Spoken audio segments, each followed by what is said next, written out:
There's been a lot of talk lately about new drugs becoming popular with teens, such as bath salts and K2, but there are new designer drugs hitting the street, and they can be deadly. McMoran from the Poison Control Center is here to talk more about the problem and what parents should be on the lookout for. Dowling, how dangerous are these drugs? Very.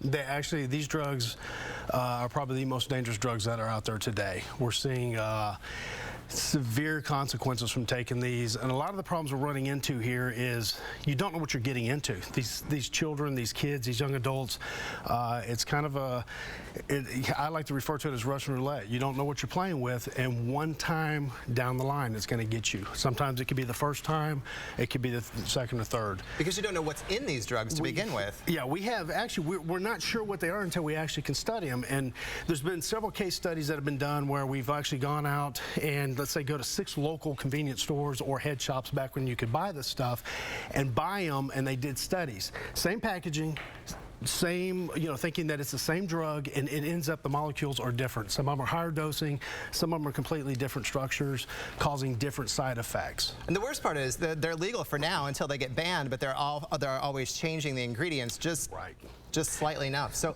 what are some of the kind of problems that you see that are occurring from the use of these drugs? Well, actually, we've had several calls coming in to the University of Kansas Hospital Poison Control Center over the past week throughout the state of Kansas and the greater Kansas City area, and some of the side effects that we're seeing or the reactions from these drugs are severe seizures. We've had, renal failure, even death. The hallucinations that we're hearing about, some of them are just really bizarre things that, way beyond Hollywood type things. Or the aliens, demons, special forces from other country, military type people chasing them. And then they get these kind of paranoid feelings. Sometimes they even hallucinate to a point where they want to reenact things they may have seen on TV. People jumping in the middle of a highway, or I've talked to some people that said they wanted to get on top of a car driving down I-70, going 70 miles an hour, try to surf the car. I hate to ask, but has the volume of calls increased?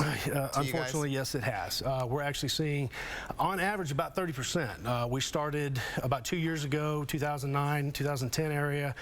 We were looking at about 3,200 calls. 2011. 13,000 nationwide. Wow. Right now, we have about 2,000 calls, 13% in the state of Kansas, or the University of Kansas Hospital Poison Control Center, drug-related. Now, you teach more than just parents. You recently returned from some training military members, right? Tell me a little bit about that. Well, actually, we like to go out. We work with the service members. They're acceptable to these things, too. And they, unfortunately, they see a lot of stress in their life. A lot of bad things they're coming back with, bad memories, bad events. And sometimes they want to try to disguise it. They want to cover it up. They want to get away from these emotions. So oftentimes, they may try and turn to these kind of drugs. So what we're trying to do is get out there and educate them and say, look, this is not an alternative. Do the proper counseling, seek the help, talk to people, open up. Don't basically go to these resources because they're very dangerous and the consequences can be very severe. And speaking of education, what can parents do to be on the lookout?